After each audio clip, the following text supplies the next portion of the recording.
สบายดีตอนแดง FC ทางใดที่ตึกเนาะมื้อนี้หลังจากแล้วเวียกแล้วงานผู้บ้านป่าเองก็มาลินตาดลินเกะเนาะพา FC เฮามาเบิ่งนำกันเนาะปีนี้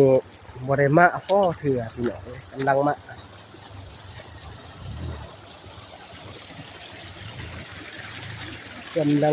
เนาะพา FC ทั้งหลายเฮามาเบิ่งภาพธรรมศาสตร์แล้วก็วิวงามๆเนาะ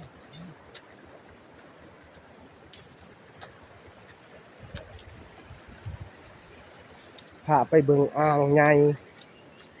อ่างบอนเพิ่นอาบน้ำเนาะบอนเล็กน้อยเพิ่นบ่ว่าเล็กน้อยบ่ว่าผู้ใหญ่เพิ่นก็มาโต้นมาอาบนะ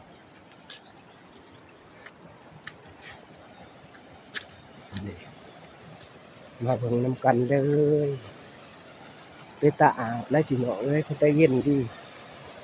นี่นี่เป็นอ่างพี่น้องเอ้ยสมชื่อว่า